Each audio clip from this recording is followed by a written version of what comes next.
Africa के एक छोटे से गांव में 14 साल तक लोग एक अनदेखे डर के साए में जी रहे थे। रात ढलते ही घरों के दरवाजे बंद हो जाते थे, लेकिन सुबह तक कोई ना कोई गायब हो चुका होता था। कुछ लाशें झील के किनारे बुरी हालत में मिलती और कई लोग हमेशा के लिए बिना नामो निशान छोड़े गायब हो जाते थे। गांव वाले यह मानते थे कि उन्हें एक शैतान उठा कर ले जाता था जो गांव के लोगों की बलि लेता है।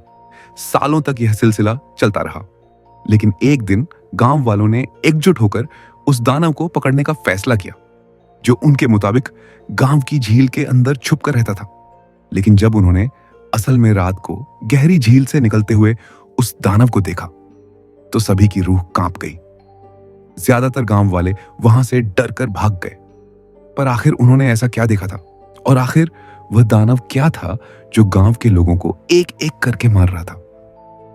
अफ्रीका की मिट्टी पर बसे कई छोटे छोटे गांव हमेशा से किसी ना किसी रहस्य से जुड़े रहे हैं, और ऐसा ही एक रहस्य था युगांडा के इस छोटे से गांव में, जो पूरे 14 सालों तक एक अजीब और रहस्यमयी आतंक में जीता रहा। गांव के लोगों के मुताबिक यहां हर रात कोई सुपर नेचुरल मॉन्स्टर शिकार के लिए निकलता था, और यह सब शुरू हुआ था साल 1991 से।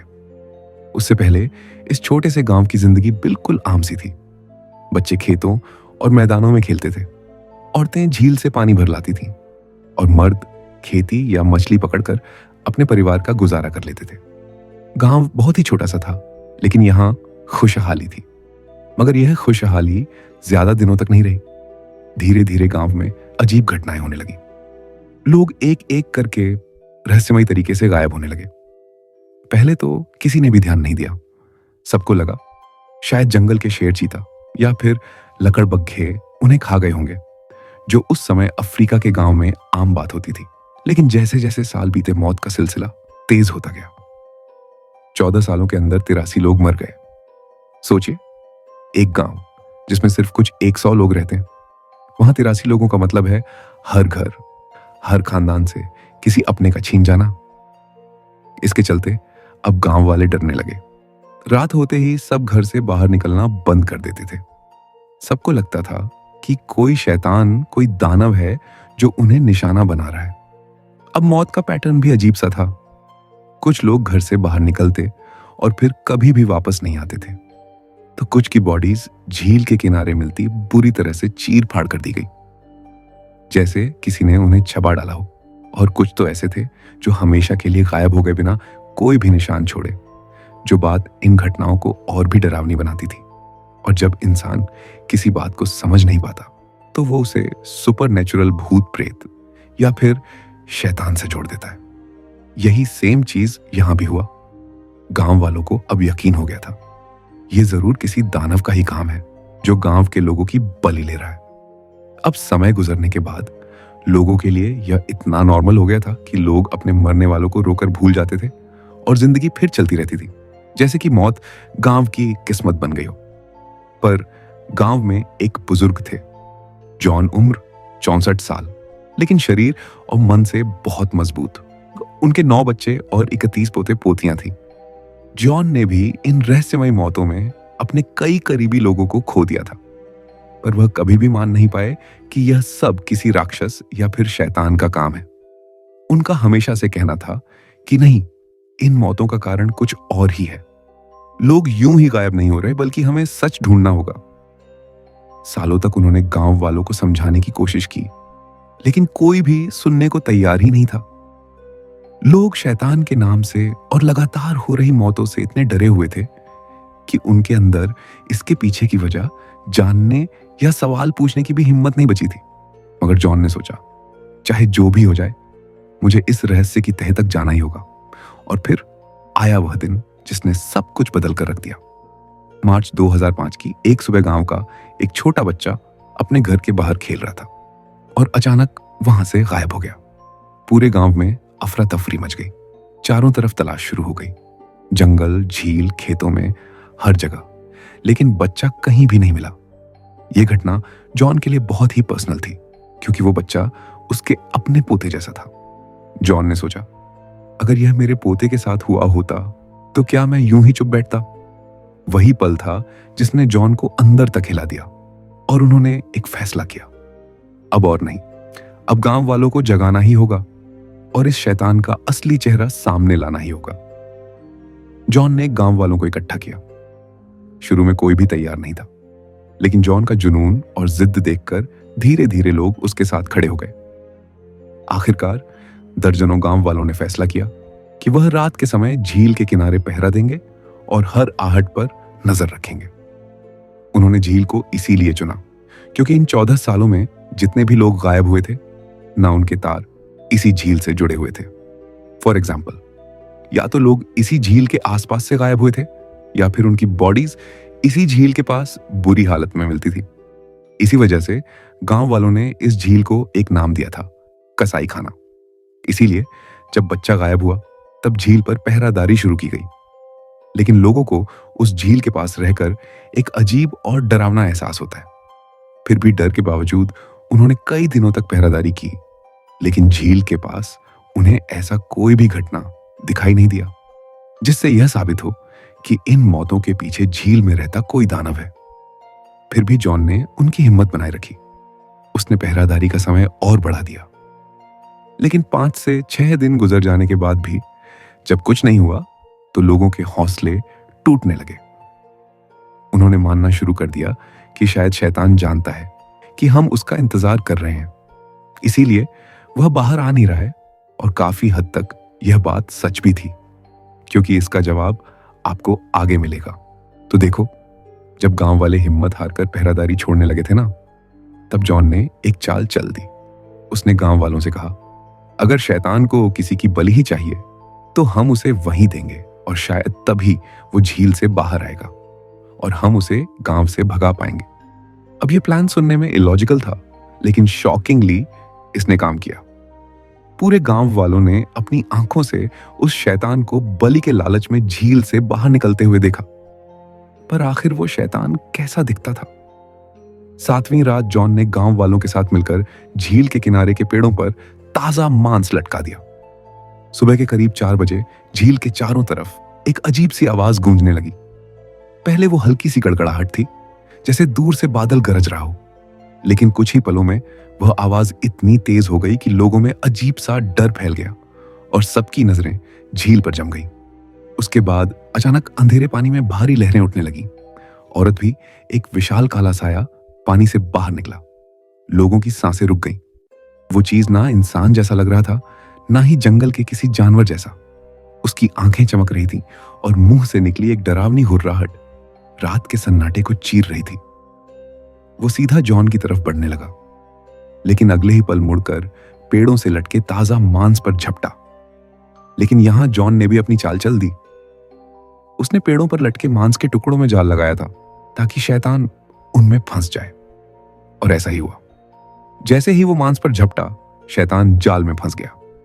सालों के डर और अपने लोगों को खोने के बाद आज पहली बार गांव वालों ने उस शैतान का असली चेहरा देखा था, जो उनके अपनों को उनसे छीन रहा था। और सच सामने आया। यह कोई कहानी का भूत या असली शैतान नहीं था, बल्कि एक विशाल मगरमच्छ था। जी हां, आपने सही सुना, एक क्रोकोडाइल।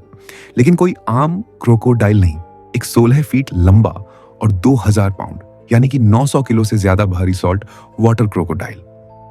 युगांडा की हिस्ट्री के सबसे बड़े क्रोकोडाइल्स में से एक।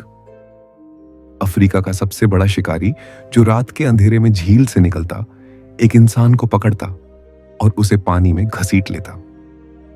किसी गवाह के जिंदा न बचने की वजह से इसे कभी भी किसी ने नहीं देखा था, और इसी तरह इसने 14 सालों में 80 से ज्यादा लोगों का शिकार करके अपनी भूख बुझाई थी, जबकि गांव वाले समझते रहे कि वो किसी शैतान का शिकार हो गए। जब अथॉरिटीज को बुलाया गया तो गांव वाले चाहते थे कि इसे तुरंत ही मार दिया जाए, मगर फैसला हुआ कि इसे जिंदा पकड़कर दूसरी जगह भेजा जाएगा, और ऐसा ही हुआ। फाइनली इस क्रोकोडाइल के गांव से जाने के बाद गांव में होने वाली यह रहस्यमयी मौतें भी बंद हो गईं, और वह गांव वापस अपनी हंसी खुशी वाली शांति भरी जिंदगी में लौट आया। लेकिन धरती पर एक जगह ऐसी भी है जहां इतनी ज्यादा शांति है कि इंसान तड़पता है किसी दूसरे इंसान से बात करने के लिए। ये है आर्कटिक सर्कल, यानी पृथ्वी के टॉप पर मौजूद किंग विलियम आइलैंड। जनवरी 1848 में कुछ लोकल शिकारी सील का शिकार करने निकले थे। अब नॉर्मली यह जगह इतनी दूर और एनवायरनमेंट इतना एक्सट्रीम है कि यहां सतह पर इंसान या जानवर देखना लगभग नामुमकिन है। लेकिन 1848 में उन शिकारियों ने कुछ ऐसा देखा जिसने उनकी रूह हिला दी। तो देखो, बर्फ की मोटी चादर पर कुछ लोग रेंग रहे थे। पहली नजर में वो इंसान जैसे लग ही नहीं रहे थे। उन्हें देखते ही शिकारियों के पैर थर्रा गए, और जब वह करीब गए तब उन्होंने इन लोगों के पास कुछ ऐसा देखा कि डर के मारे तुरंत वहां से भाग गए। अब बाद में उन्होंने अपनी लोकल कम्युनिटी में जाकर बताया कि आज हमने आर्कटिक में भूतों को देखा है। तो चलिए अपनी अगली कहानी की तरफ बढ़ते हैं।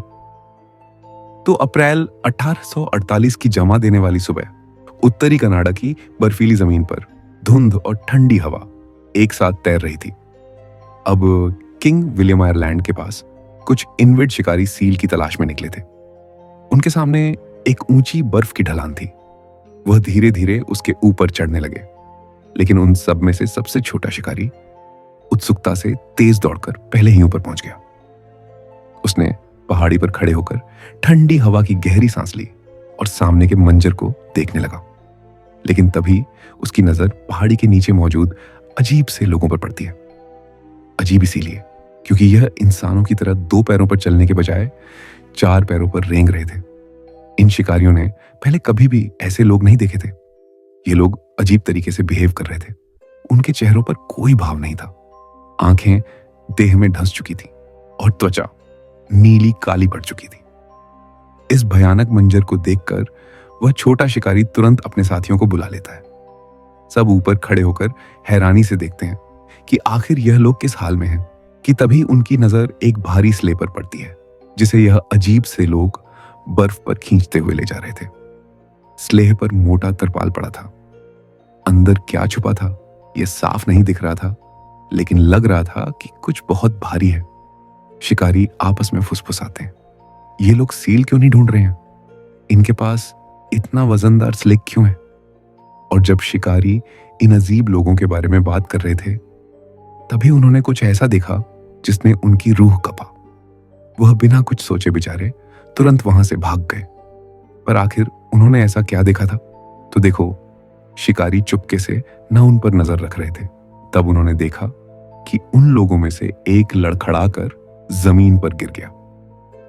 उसकी हालत देखकर कोई भी कह सकता था कि अब वो जिंदा नहीं रहेगा। लेकिन हैरानी की बात यह थी कि उस ग्रुप में से किसी ने भी उसके शरीर को उठाने की कोशिश नहीं की। यहां तक कि उसे पीछे मुड़कर भी नहीं देखा।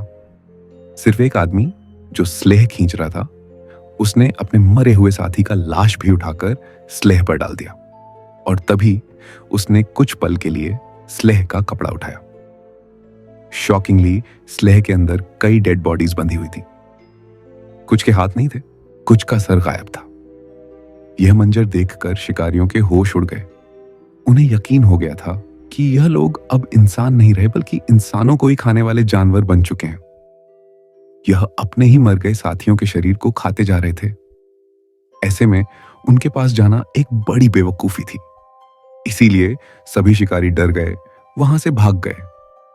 लेकिन अपनी कम्युनिटी में पहुंचने के बाद उन लोगों ने फैसला किया कि कुछ और लोगों को साथ ले जाकर इन आदमखोर इंसानों को ढूंढना होगा। शायद उन्हें खाना देकर मदद किया जा सके। लेकिन कुछ लोग यह भी कहते हैं कि शिकारी डर गए थे कि कहीं यह आदमखोर उनके ही ग्रुप पर हमला ना कर दे। इसीलिए उनका इरादा था कि उन्हें ढूंढकर खत्म कर दिया जाए। अब जो भी हो, कुछ दिनों बाद सभी शिकारी मिलकर वापस उसी पहाड़ी पर पहुंचते हैं जहां उन्होंने पहले उन आदमखोर इंसानों को देखा था। लेकिन हैरानी की बात यह थी कि अब वहां पर कोई भी नहीं था। यहां तक कि आसपास कई दिनों तक ढूंढने के बावजूद उन्हें उन लोगों के पांव के निशान तक नहीं मिले, जैसे वो इंसान बर्फीली पहाड़ियों में कहीं पर गायब हो गए हों। लेकिन इन शिकारियों ने इस घटना को एक अपॉर्चुनिटी की तरह देखा। वो जानते थे कि इस आइलैंड तक आने के लिए इन इंसानों को किसी ना किसी शिप की जरूरत पड़ी होगी, और क्योंकि यह लोग पहाड़ियों में भटक गए थे और शायद भूख और ठंड के चलते मर भी गए होंगे। इसका मतलब था कि उनकी शिप भी इसी आइलैंड के आसपास कहीं लावारिस पड़ी होगी, जिसमें शिकारियों के लिए काफी वैल्यूएबल चीजें मिल सकती थीं। फॉर एग्जाम्पल वेपन्स और खाना। और यही सोचकर सभी शिकारी मिलकर आइलैंड के आसपास उस शिप को ढूंढने निकल जाते हैं, जिसमें से यह आदमखोर इंसान यहां पर आए थे। कई दिनों की मेहनत के बाद अचानक उनकी नजर दूर जमे हुए समुद्र के बीच अटकी लकड़ी की एक विशाल शिप पर पड़ती है। उसके बाद यह शिकारी जहाज के अंदर जाते हैं, लेकिन जब उन्होंने शिप के अंदर का नजारा देखा तो उनके होश उड़ गए। शिप में कई हथियार और सबसे जरूरी काफी सारा खाना मौजूद था। यहां तक कि शिप में कहीं भी कोई डैमेज नहीं था, यानी डूबने का सवाल ही नहीं था। अब आप सोच रहे होंगे कि खाना और वेपन्स देखकर शिकारी बहुत खुश हो गए होंगे, लेकिन असल में यह सब देखकर शिकारी और भी ज्यादा डर गए। और डरने का कारण भी वही आदमखोर लोग थे। अब शिकारियों के मन में एक सवाल था। जब उन इंसानों की शिप बिल्कुल सलामत थी, उसके अंदर हथियार और सबसे इंपॉर्टेंट खाने की भरमार थी, तब भी वो लोग अपनी लग्जरियस शिप छोड़कर इस आइलैंड पर आदमखोर बनकर मौत का इंतजार क्यों कर रहे थे? इसका जवाब शिकारियों को नहीं मिला और ना ही दुनिया को। लगभग 130 साल तक कोई नहीं जानता था कि आखिर वहां पर क्या हुआ होगा। इसके बाद वैज्ञानिकों ने इन हड्डियों पर कई टेस्ट परफॉर्म किए और उन्हें एक और शॉकिंग फैक्ट मिला। इन सभी बॉडीज में लेड यानी कि सीसा की मात्रा बहुत ज्यादा थी। और इसी एक फाइंडिंग से वैज्ञानिकों ने 130 साल पुरानी उस मिस्ट्री को सॉल्व कर लिया। सवाल था कि साल 1848 में लग्जरियस शिप में आए कुछ लोग, जहां पर सब सुविधाएं, खाना और हथियार मौजूद थे, फिर भी बर्फीली पहाड़ियों में भटककर आदमखोर क्यों बन गए? जवाब था लेड पॉइजनिंग। देखो, अंदाजा यह लगाया गया कि उस समय समुद्री यात्रा महीनों तक चलती थी। इसके लिए खाने को प्रिजर्व करके कैंड फूड में सील कर दिया जाता था, लेकिन कई बार इन कैंस में लेड जैसी जहरीली मेटल्स घुल जाती थी। और शायद यही उन लोगों के साथ भी हुआ होगा। कॉन्स्टेंटली ऐसा खाना कंज्यूम करने के बाद उनका दिमाग खराब हो गया होगा और भरपूर खाना होने के बावजूद उन्होंने हेलुसिनेट करना शुरू कर दिया। शिप छोड़कर बर्फीली पहाड़ियों में भटकने लगे और अपने ही साथियों को मारकर खाने लगे। यानी जिस घटना को विलियम आइलैंड के लोकल शिकारी एक भूतिया कहानी समझ रहे थे, असल में वो दुनिया की सबसे बड़ी एक्सपीडिशन डिजास्टर में से एक थी। वैसे आपको इन दोनों में से कौन सी कहानी ज्यादा डरावनी और इंटरेस्टिंग लगी?